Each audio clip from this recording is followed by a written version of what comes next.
What if... My baby, did you see him? This is insane. People don't just disappear. What's next, huh? You knew. 3 people are missing. Dozens of seats empty.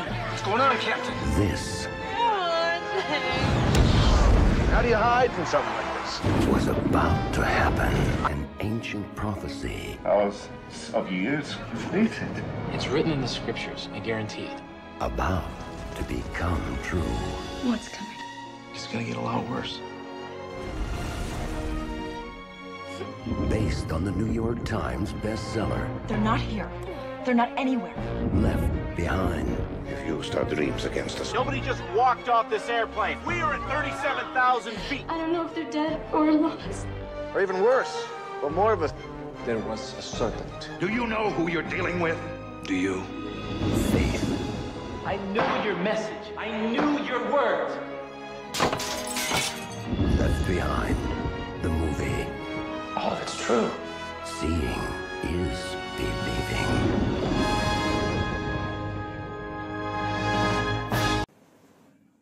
Hai guys, shalom. Salam damai sejahtera bersama dengan saya Steve Mandang. Dan kita bertemu kembali di channel Tanya Jawab Alkitab. Sebelum kita lanjut, jangan lupa untuk like, untuk subscribe. Dan kalau Anda diberkati, Anda bisa share video kami ke sosial media Anda. Dan hari ini kita akan berbicara mengenai topik yang sangat kontroversial dan juga sedang hangat-hangatnya dibicarakan berhubung dengan kondisi pandemi COVID-19 ya, coronavirus, dan orang sedang menanti-nantikan kedatangan Tuhan Yesus, dan ratusan juta orang Kristen percaya bahwa gereja nanti akan diangkat ya, atau bahasa yang sering kita dengar rapture ya. Dan pandangan ini sangat-sangat populer di dunia Kristen saat ini ya. Istilah rapture ini adalah pengangkatan, tapi pengangkatan yang diam-diam atau pengangkatan rahasia. Kalau Anda pernah dengar novel terlaris Left Behind yang mendukung pandangan teori pengangkatan rahasia ini, yang dikarang oleh Tim LaHaye dan Jerry Jenkins, dan buku-buku mereka ini masuk daftar bestseller dari New York Times ya, dan sudah terjual lebih dari 80 juta eksemplar, dan ini adalah disebut sebagai seri fiksi Kristen yang paling sukses ya, dikatakan oleh New York Times, Wall Street Journal maupun USA Today. Dan buku-buku ini bukan hanya doktrin ini bukan hanya lewat buku serial fiksi ini, tapi juga diangkat ke layar TV atau juga layar lebar ya, di mana ditonton oleh jutaan orang di seluruh dunia ya. Dan gambarannya kira-kira seperti ini ya, dimulai di mana tiba-tiba lenyaplah jutaan orang Kristen secara tiba-tiba. Dan ini yang dipercayai sebagai rapture atau disebut pengangkatan, di mana umat manusia yang tertinggal tiba-tiba dikejutkan oleh keadaan dunia yang kacau balau ya. Ada mobil tanpa ada pengemudinya ya, bahkan film layar lebarnya Left Behind ya, di mana banyak penumpang di dalam pesawat tiba-tiba hilang, hanya meninggalkan baju, celana, dan barang-barang pribadinya ya. Dan orang sedang kebingungan apa yang sedang terjadi.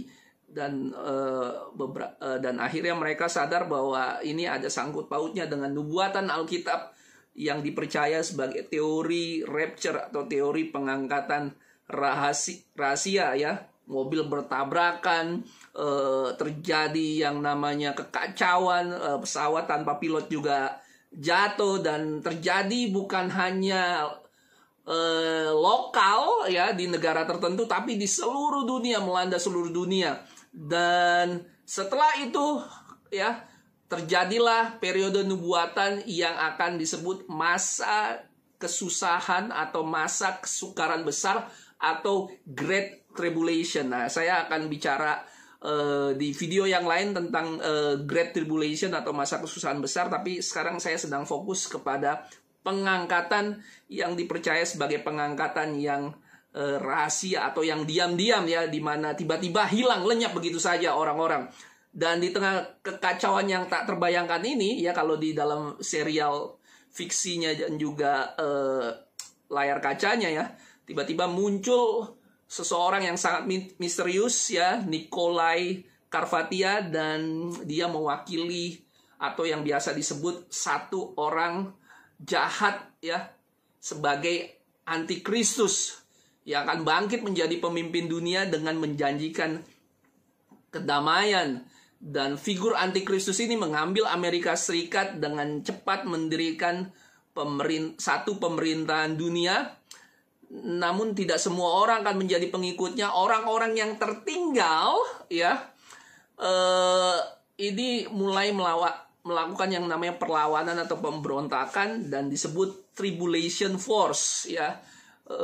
Mereka menyebut mereka sebagai Tribulation Force. Dan karena kenapa? Mereka menyadari bahwa antikristus ini ya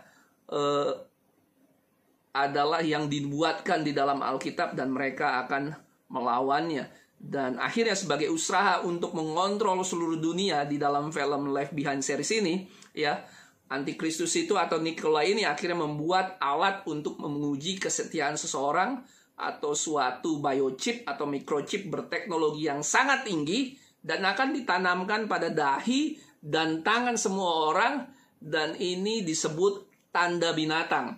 Nah, kira-kira filmnya secara ringkas kira-kira seperti itu ya.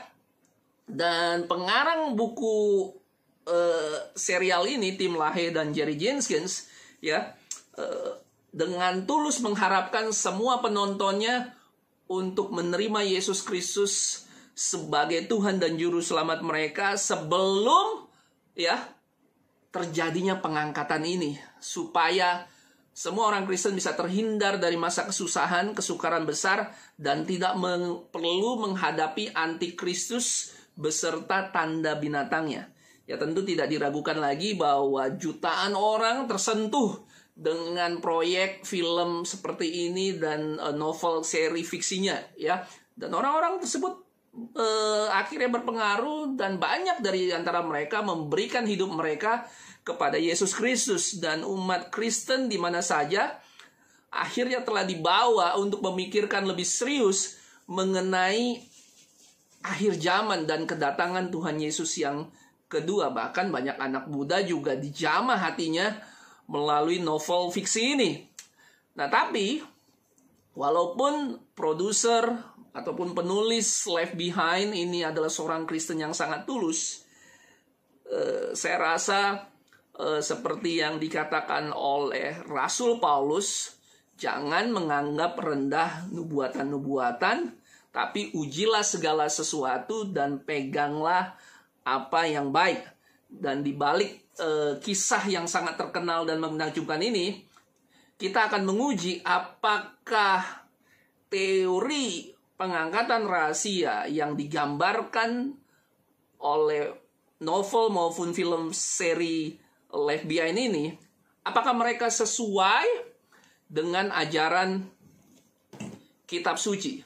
Ya, karena Alkitab adalah dasar fondasi iman kita. Kalau kita mengaku diri kita Kristen, artinya kita adalah pengikut Kristus, artinya kita hanya mengikuti ajaran apa yang dikatakan oleh Yesus dan diturunkan kepada murid-muridnya, yaitu para rasul.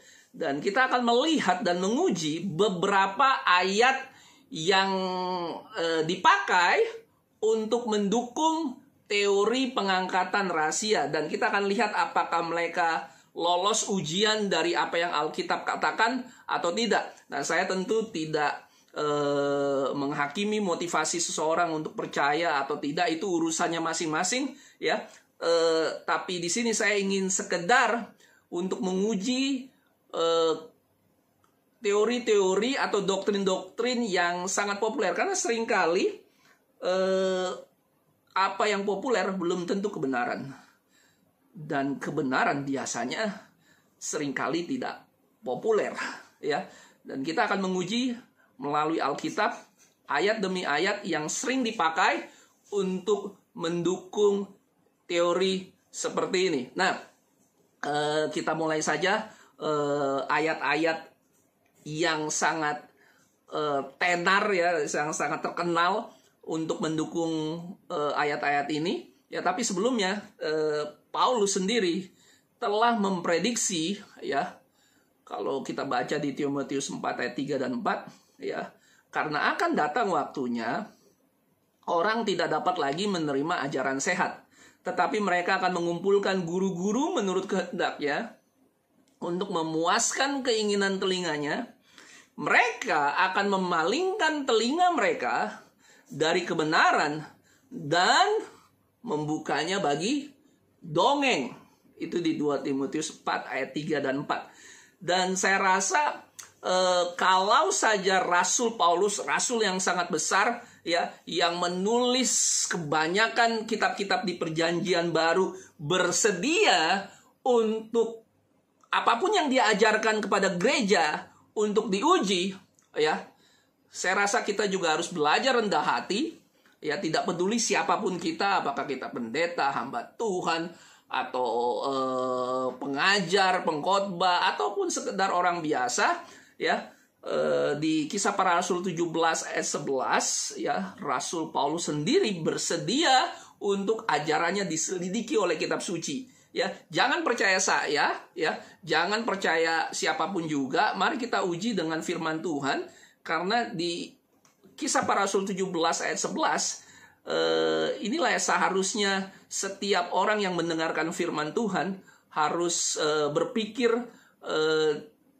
dan untuk dirinya sendiri dan menguji apakah yang kita dengar sesuai dengan Alkitab atau tidak. Orang-orang Yahudi di kota itu lebih baik hatinya daripada orang-orang Yahudi di Tesalonika. Ini sedang berbicara orang-orang Yahudi yang ada di Berea, konteksnya, ya, Kisah Para Rasul 17 ayat 11. Karena mereka menerima firman itu dengan segala kerelaan hati, dan setiap hari mereka menyelidiki kitab suci untuk mengetahui apakah semuanya, maksudnya apakah yang dikatakan oleh Rasul Paulus, ya, itu benar demikian. Jadi orang-orang Berea dipuji oleh Alkitab, dipuji oleh penulis Kisah Para Rasul dan juga oleh Paulus, ya. Mereka menguji apakah yang diajarkan bahkan sekalipun oleh Rasul Paulus, ya, dia bersedia untuk ajarannya diuji. Dan oleh sebab itu, mari kita uji ajaran teori pengangkatan rahasia ini. Apakah Alkitab, ya, mendukung teori atau doktrin pengangkatan rahasia ini benar, atau ternyata banyak ayat yang dicabut dari konteksnya dan diambil ayat satu di sini, ayat yang lain ada di sini, dan terjadilah seperti yang biasanya yang menjadi tipuan iblis. Karena iblis selalu menipu, bukan mengatakan, "Hai saya setan," tidak demikian. Tipuan iblis selalu mengambil ayat firman Tuhan dan memelintirnya, mengambil ayat firman Tuhan dan memelintirnya. Ya, dia mencampur antara kebenaran dan dia taruh kebohongannya, karena dia adalah bapa segala dusta. Dan di Tesalonika 5 ayat 20 sampai dengan 21, Rasul Paulus sendiri mengatakan, jangan anggap rendah nubuatan, ujilah segala sesuatu dan peganglah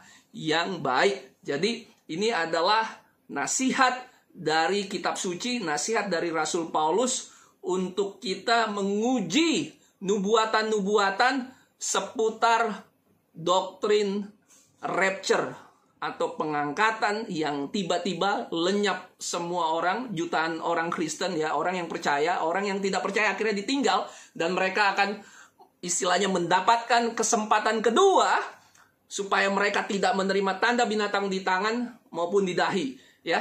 Dan salah satu ayat pendukung yang sering kali dipakai adalah di bagian 1 Tesalonika 4 ayat 16 dan 17. Ini adalah salah satu ayat yang paling sering dipakai untuk mendukung doktrin rapture ya. Saat ini bagian dari firman ini ditafsirkan sebagai pengangkatan rahasia pada awal periode 7 tahun masa kesukaran atau kesusahan besar yang kemudian akan diikuti oleh kedatangan Yesus Kristus yang kedua. Sederhana, tujuan dari pembuatan video ini adalah untuk menunjukkan dengan jelas bahwa ayat 1 Tesalonika 4 ayat 16-17 ini memang benar-benar merupakan deskripsi kedatangan Tuhan kita Yesus Kristus yang kedua. Dan pada saat itulah orang-orang benar yang setia, orang-orang percaya akan terangkat ya, bahasa Inggrisnya caught up ya. Dari situlah kata rapture biasanya berasal dipakainya dari guru-guru yang mengajarkan doktrin rapture ya, caught up atau terangkat. Dan sebenarnya di sepanjang Alkitab Anda tidak akan menemukan kata rapture dalam bahasa Inggrisnya, tidak akan Anda temukan ya. Tidak ada satupun ayat yang menggunakan kata itu. Nah, dari situ aja kita seharusnya lebih hati-hati untuk memilih kata-kata yang dalam Alkitab sendiri tidak ada. Ya, banyak sih, ada beberapa kata-kata yang tidak ada di Alkitab, tapi konsepnya ada di Alkitab katanya. Nah, mari kita akan uji apakah kata terangkat ini dalam bahasa Indonesianya atau bahasa Inggrisnya caught up, King James Version, apakah ini sedang berbicara tentang pengangkatan yang tiba-tiba lenyap ya secara rahasia.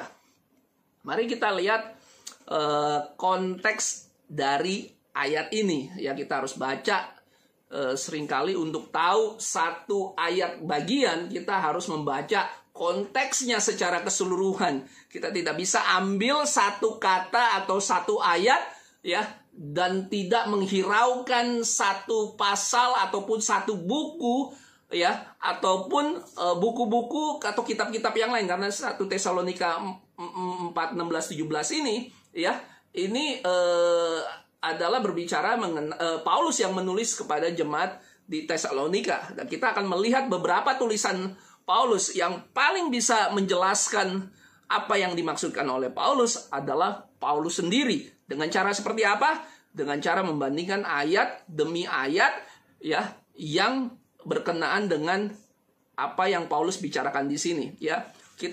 Sebelumnya kita akan baca dari ayat 13. Konteksnya adalah, selanjutnya kami tidak mau saudara-saudara bahwa kamu tidak mengetahui tentang mereka yang meninggal, supaya kamu jangan berduka cita seperti orang-orang lain yang tidak mempunyai pengharapan. Karena jikalau kita percaya bahwa Yesus telah mati dan telah bangkit, mari kita percaya juga bahwa mereka yang telah meninggal dalam Yesus ya akan dikumpulkan. Nah, catat ayat baik-baik ini, dikumpulkan Allah bersama-sama dengan Dia. Nah, apa yang dikumpulkan Allah bersama-sama dengan Dia ya? Ini kami katakan kepadamu dengan firman Tuhan. Kita yang hidup, yang masih tinggal sampai kapan? Sampai kedatangan Tuhan. Kedatangan Tuhan yang keberapa? Yang kedua. Sekali-kali tidak akan mendahului mereka yang telah meninggal. Sebab pada waktu tanda diberi, yaitu pada waktu penghulu malaikat berseru dan sangkakala Allah berbunyi, maka Tuhan Yesus sendiri akan turun dari surga, dan mereka yang mati dalam Kristus akan lebih dahulu bangkit. Nah, ayat 17-nya ya. Sesudah itu kita yang hidup, yang masih tinggal, ketika Tuhan Yesus datang untuk kedua kalinya, akan diangkat bersama-sama. Dengan siapa? Dengan orang yang mati dalam Kristus. Ya, mereka akan dibangkitkan terlebih dahulu. Urutannya lah, orang mati dalam Kristus akan dibangkitkan terlebih dahulu. Mereka akan dikumpulkan. Dan kita yang masih hidup pada waktu Tuhan Yesus turun dari surga, ya, kita bersama orang-orang yang mati yang tadi dibangkitkan, ya, itu akan diangkat. Nah, caught up bahasa Inggrisnya, ya, Dari sinilah istilah rapture itu akan diangkat bersama-sama dengan mereka dalam awan menyongsong Tuhan di angkasa. Demikianlah kita akan selama-lamanya bersama dengan Tuhan. Karena itu, hiburkanlah seorang akan yang lain dengan perkataan-perkataan ini. Ya, jadi kalau kita lihat dari konteksnya, ya sangat jelas bahwa yang diangkat, ya, ada dua kelompok orang, yaitu orang yang sudah mati, ya, dalam Kristus. Ini adalah orang-orang sepanjang zaman dari zaman Adam yang mati dan sedang menunggu dikubur. Nah, ini juga salah satu alasan saya sendiri percaya bahwa saat ini orang yang mati, mereka sedang menunggu dikubur, mereka sedang tidak di surga. Kalau mereka sudah ada di surga, ngapain mereka dibangkitkan? Ya, mereka sedang mati, sedang ada di dalam kubur, sedang menunggu. Itu nanti video yang lain tentang kematian saya akan berbicara. Ya, orang yang mati dalam Tuhan, ya, akan dibangkitkan. Ya, memang ada beberapa orang yang mengalami kebangkitan spesial seperti Musa, ya, dia dibangkit secara khusus. Ya, ada orang-orang yang ketika Yesus mati, ya, dan dia akhirnya bangkit dan dia naik surga. Ada orang-orang yang dibangkitkan secara khusus waktu itu. Tapi pada umumnya orang yang sudah mati, ya dia mati, dia menunggu dalam kubur, dan ketika tanda malaikat berbunyi, ya, tanda diberikan yaitu sangkakala, barulah orang-orang yang sudah mati sepanjang zaman, ya, saudara kita, mungkin keluarga kita, para rasul, bahkan Daud sendiri masih kuburannya waktu zamannya Yesus, kuburannya bahkan masih ada di zaman Yesus saat itu. Dikatakan Daud sendiri bahkan belum naik katanya, sedang menunggu di dalam kubur, sedang mati, ya, dan akan dibangkitkan. Tapi mari kita lanjut, topik kita adalah tentang pengangkatan, ya. Nah, kalau kita bandingkan dengan 1 Tesalonika 5 ayat 1 sampai dengan 5, saya akan bacakan. Tetapi tentang zaman dan masa, saudara-saudara, tidak perlu dituliskan kepadamu. Ini adalah Paulus lagi yang berbicara, ya. 1 Tesalonika 4, Paulus yang menulis. 1 Tesalonika 5, 1 sampai dengan 5, ini juga berbicara hal yang sama. Tidak perlu dituliskan kepadamu karena kamu sendiri tahu benar-benar bahwa hari Tuhan, ya, datang seperti pencuri pada malam. Apabila mereka mengatakan semuanya damai dan aman, maka tiba-tiba mereka ditimpa oleh kebinasaan, seperti seorang perempuan yang hamil ditimpa oleh sakit bersalin. Mereka pasti tidak akan luput. Tetapi kamu saudara-saudara, kamu tidak hidup dalam kegelapan, sehingga hari itu tiba-tiba mendatangi kamu seperti pencuri. Karena kamu semua adalah anak-anak terang dan anak-anak siang. Kita bukanlah orang-orang malam atau orang-orang kegelapan. 1 Tesalonika 5 ayat 1 dan 5. Ya, di sini dijelaskan bahwa Yesus turun dari surga, ya, dan orang-orang percaya sejati itu akan terangkat ke atas bersama-sama.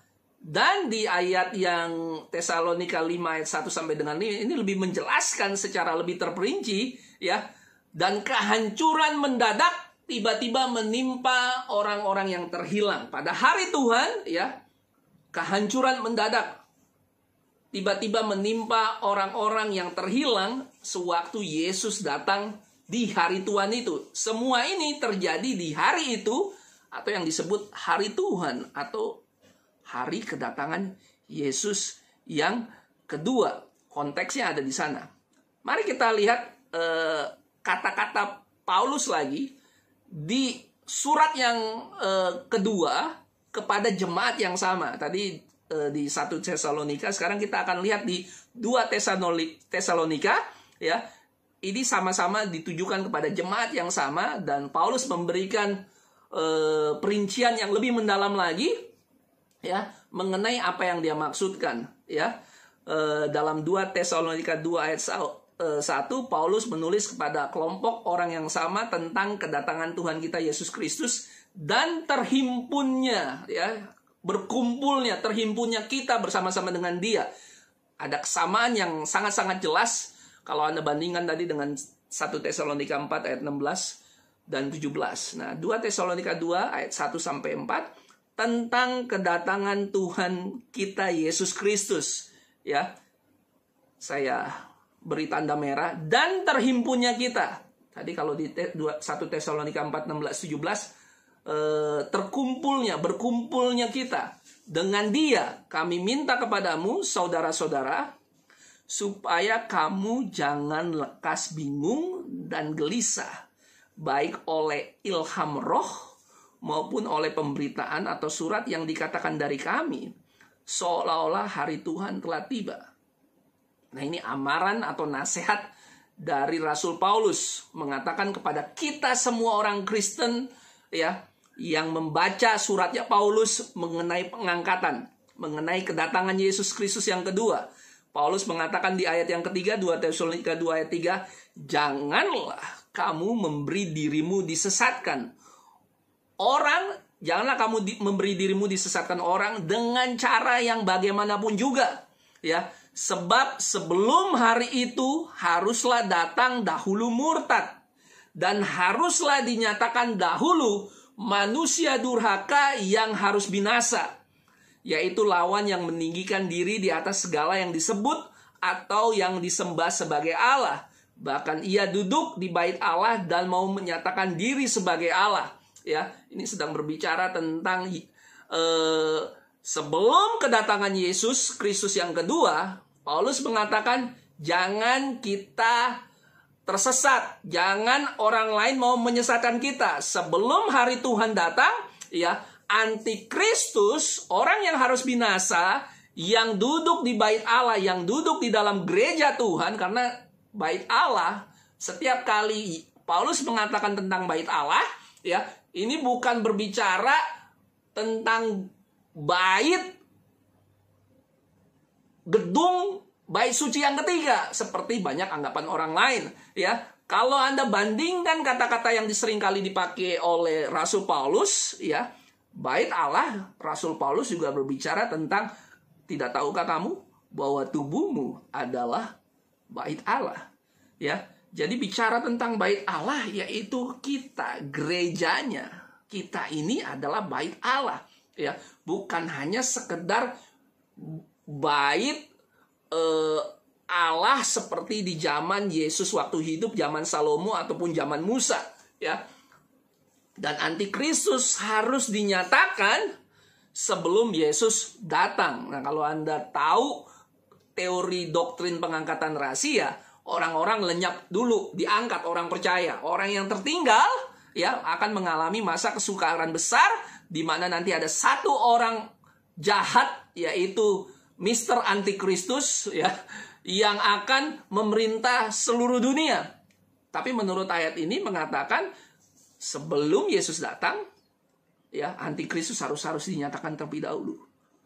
Sebelum Yesus datang, sebelum kita dikumpulkan antara orang yang masih hidup sewaktu Yesus datang dan orang yang mati yang akan dibangkitkan bersama dengan Yesus. Nah, ini memberi gambaran sedikit, ya, dengan membandingkan ayat demi ayat apa yang Paulus katakan, ya. Saya lebih percaya kepada apa yang Paulus katakan sendiri daripada orang yang lain katakan, karena untuk tahu apa yang Paulus maksudkan, kita harus cari tahu dan membandingkan kata-kata Paulus di tempat yang lain, ya. Mari kita lihat lagi di 2 Tesalonika 1 ayat 7 dan 10. Ini kepada jemaat yang sama, Tesalonika. Tadi kita udah lihat 1 Tesalonika 4, 16, 17, 2 Tesalonika 2 ayat 1 sampai dengan 4. Sekarang kita mundur sedikit ke 2 Tesalonika 1 ayat 7 sampai dengan 10.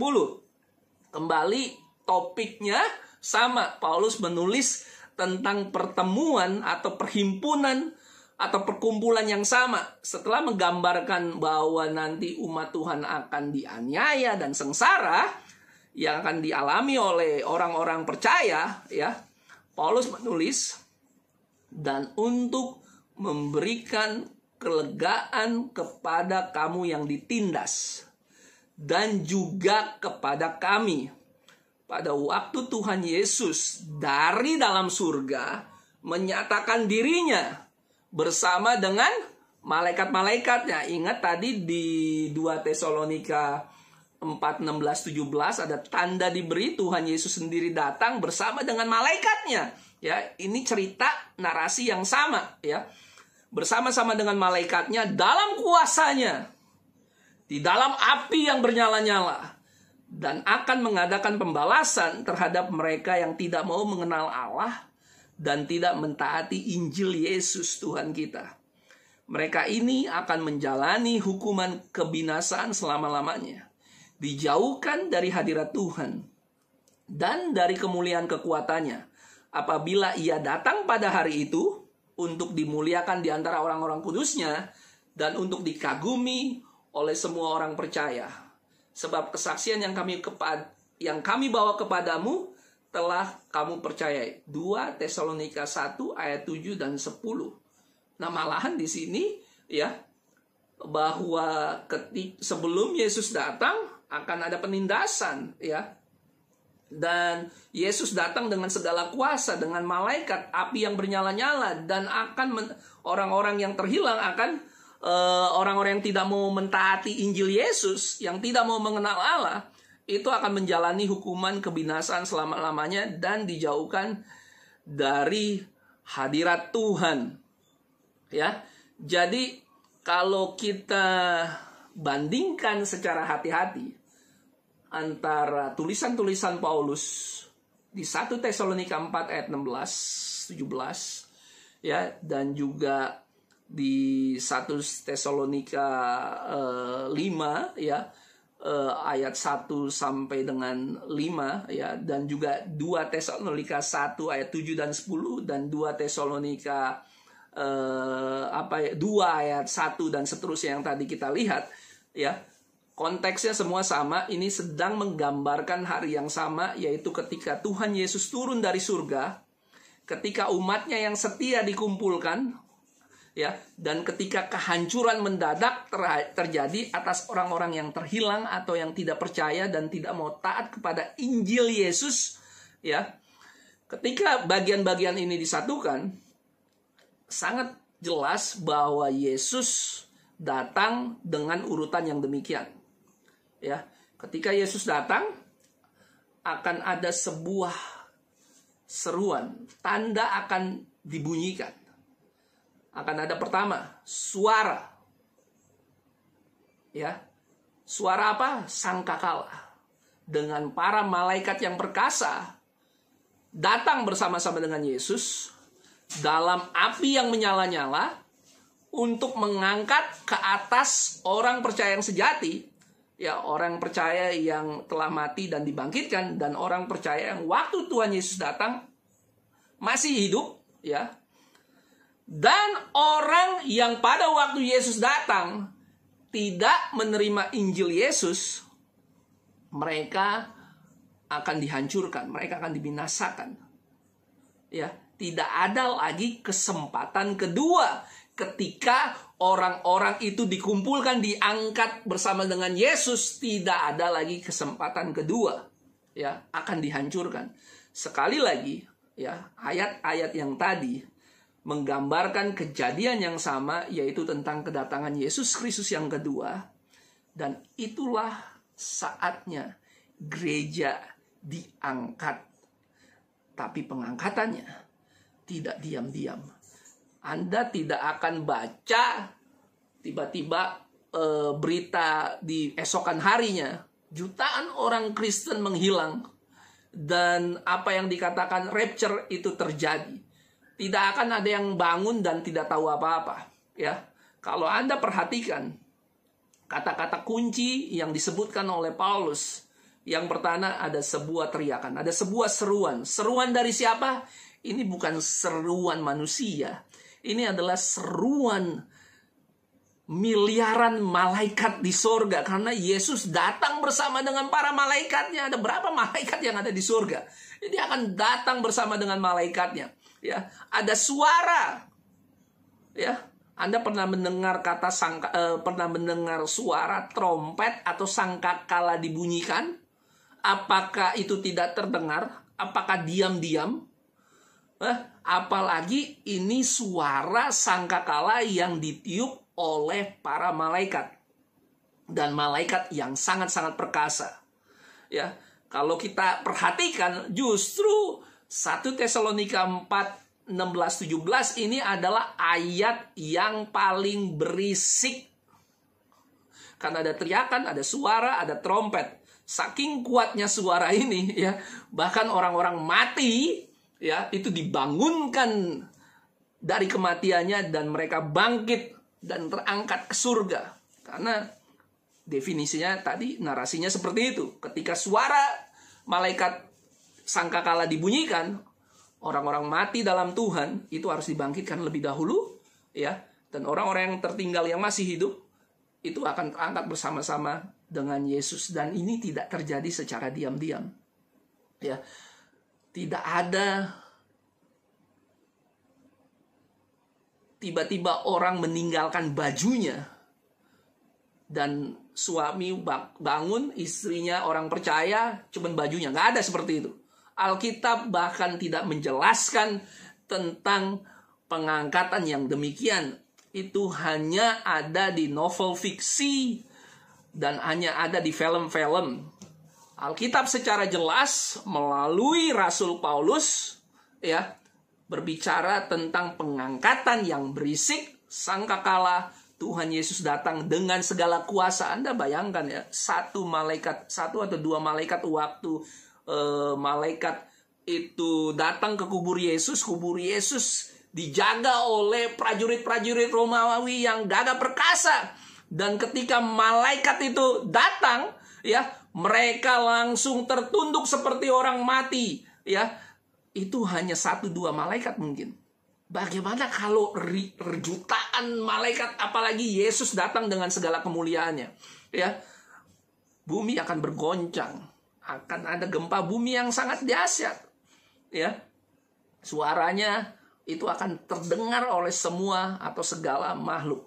Jadi tidak ada yang rahasia menurut 1 Tesalonika 4 ayat 16 dibandingkan dengan ayat-ayat sampai dengan 2 Tesalonika yang tadi, ya. Jadi jelas ayat ini tidak menggambarkan tentang pengangkatan yang diam-diam atau yang rahasia. Ya, semua orang di bumi akan tahu bahwa Yesus dan para malaikatnya datang dan tahu akan ada terjadi pengangkatan. Firman Tuhan ini sama sekali tidak merahasiakan ciri-ciri pengangkatan, bahkan di situ ada kata suara, trompet, seruan, kuasa, ya, para malaikat ini secara gamblang. Jadi lantas dari manakah gambaran kata-kata diangkat ini didefinisikan sebagai diam-diam? Well, ada satu makhluk yang suka memelintir firman Tuhan.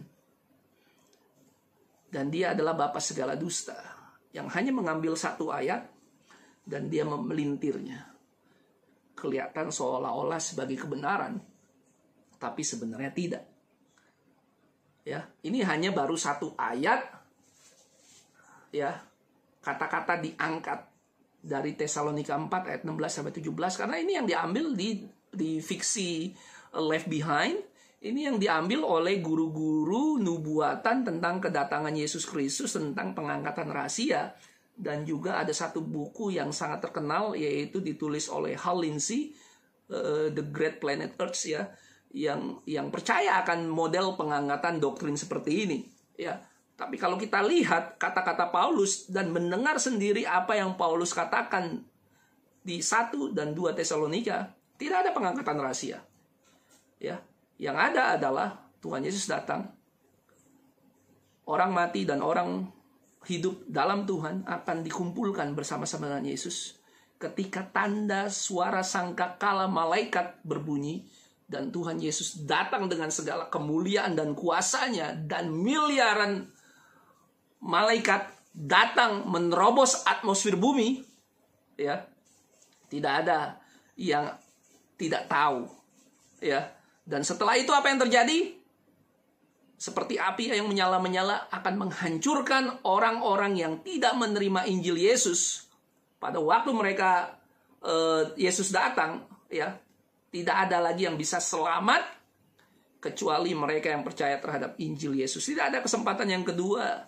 Dan masa kesukaran 7 tahun setelah Yesus datang, setelah orang benar diangkat bersama-sama.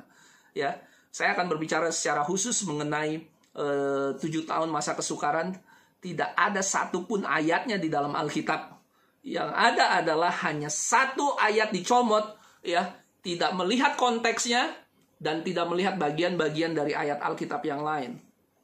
Nah, seirama dengan Paulus, Petrus sendiri memperingati jemaat untuk tidak mempercayai guru-guru palsu yang berdongeng, ya, dan bercerita untuk mencari untung. 2 Petrus 1 ayat 16. Jadi guru-guru palsu ini, ya, memberikan isapan jempol manusia tujuannya untuk mencari untung. Sebab kami tidak mengikuti dongeng-dongeng isapan jempol manusia. Ketika kami memberitahukan kepadamu kuasa dan kedatangan Tuhan kita. Ya, ini bukan bicara dongeng, ini bicara kedatangan Tuhan Yesus yang datang dengan kuasa, ya. Yesus Kristus akan datang sebagai raja. Tetapi kami adalah saksi mata dari kebesarannya. 2 Petrus 2 ayat 3. Dan karena serakahnya guru-guru palsu itu akan berusaha mencari untung dari kamu dengan cerita-cerita isapan jempol mereka. Tetapi untuk perbuatan mereka ini yang menceritakan dongeng bukannya firman Tuhan, tetapi untuk perbuatan mereka ini itu hukuman telah lama tersedia dan kebinasaan tidak akan tertunda. 2 Petrus 2 ayat 3. Jadi ini amaran nasihat dari para rasul, dari Rasul Paulus berbicara jangan ada seorang pun yang menyesatkan kamu, ya, dengan cara apapun juga. Petrus berbicara jangan kamu percaya dongeng tentang kedatangan Yesus yang kedua, ya. Mereka guru-guru palsu yang mengajarkan doktrin pengangkatan rahasia, ya, itu sedang mencari untung. Ini bukan saya ngomong, ini Petrus yang berbicara. Ternyata seperti adegan di buku atau di film seri Left Behind, pengangkatan rahasia yang dipercaya oleh ratusan juta orang Kristen ternyata cuma dongeng dan tidak memiliki dasar firman Tuhan. Saya adalah salah satu orang yang dulunya percaya terhadap pengangkatan model rahasia yang seperti ini. Sampai akhirnya saya disadarkan oleh firman Tuhan bahwa tidak demikian. Ya, mungkin ada yang bertanya, bagaimana mungkin seorang hamba Tuhan, seorang pendeta, gereja yang dipenuhi oleh Roh Kudus bisa tertipu dan jumlahnya ratusan juta orang. Well, iblis adalah makhluk yang menipu sepertiga malaikat suci kudus, tidak pernah mengenal dosa, dan dia melakukannya bukan di gereja yang penuh orang berdosa, dia melakukannya di sorga. Bayangkan, di sorga di mana ada Allah Bapa dan anaknya Yesus Kristus, dan malaikat hidup kudus tidak pernah mengenal dosa. Miliaran malaikat sepertiganya itu ditipu oleh Lucifer. Jadi kita nggak boleh congkak dan sombong dengan mengatakan kita tidak mungkin tertipu. Karena iblis ini bapa segala dusta. Kalau makhluk suci yang namanya malaikat bisa tertipu, apalagi makhluk berdosa seperti kita. Bahkan Hawa yang diciptakan oleh Tuhan sempurna menurut gambar dan rupa Allah. Di Taman Eden, dia lebih mempercayai perkataan si ular, ya, ular mengatakan, ya, perkataan Allah tapi dipelintirkan. Demikianlah guru-guru palsu, banyak dari mereka juga tidak tahu.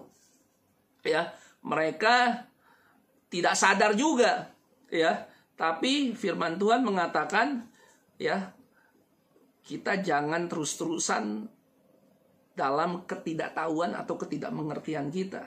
Di masa kita tidak mengerti, Tuhan wink his eyes, dia mengedipkan mata dia. Tapi kita tidak mau terus-menerus di dalam ketidakmengertian atau penyesatan, ya. Penyesatan akan selalu ada, tapi terkutuklah mereka yang mengadakan penyesatan. Jadi teman-teman, jangan mau kita disesatkan dengan ajaran-ajaran seperti ini. Kalau ada ajaran yang saya katakan itu tidak sesuai dengan firman Tuhan menurut Anda, mari kita diskusikan, mari kita uji. Karena Paulus pun memberi diri diuji. Jadi tidak salah menguji pendeta, tidak salah menguji gereja, ya. Karena Paulus sendiri pun mau diuji. Ini Rasul Paulus yang besar loh.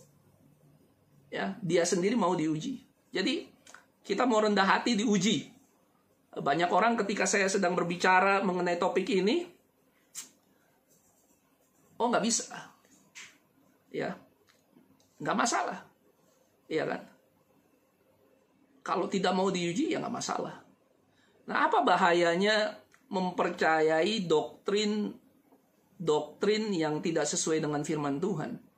Ya, nanti kita akan belajar di video-video berikutnya. Tapi sekedar untuk menunjukkan kepada Anda, katanya a picture means more than 1,000 words. Satu gambar saja itu memiliki arti ribuan kata, ya. Nah, ini adalah gambar dari seorang artis yang menggambarkan mengenai kedatangan Yesus Kristus, ya, di mana dia datang dengan, saya tidak ada kata yang bisa membayangkan tentang kedatangan Yesus.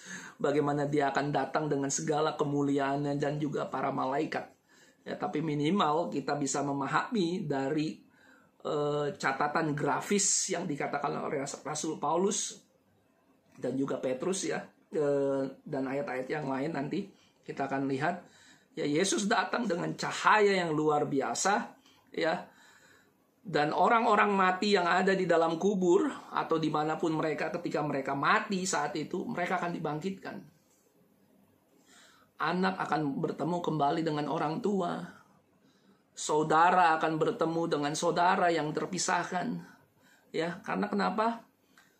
Mereka akan dikumpulkan. Yang mati lebih dahulu akan dibangkitkan. Dan yang tertinggal, yaitu orang percaya yang sudah mengalami masa kesukaran besar.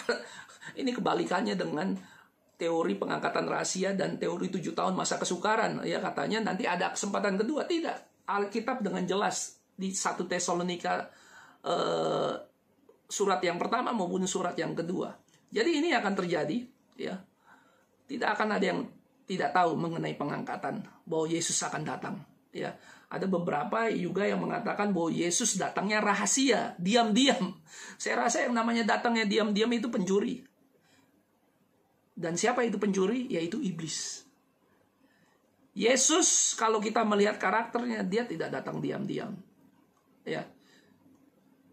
Dia pertama, ya, waktu dia datang sebagai bayi, dia datang sebagai anak domba.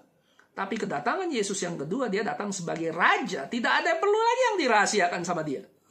Karena dia sudah menjadi raja. Dia sudah menang atas dosa. Dan dia datang untuk menjemput umatnya. Untuk mereka diangkat bersama-sama dengan dia. Untuk mengalami yang namanya pengangkatan. Ya. Nah, mari kita uji lebih lanjut. Tadi itu perkataan Paulus. Bagaimana dengan perkataan Yesus? Orang yang paling tepat untuk menjelaskan kedatangan Yesus Kristus selain para murid dan para rasulnya, tentu saja Yesus Kristus, ya.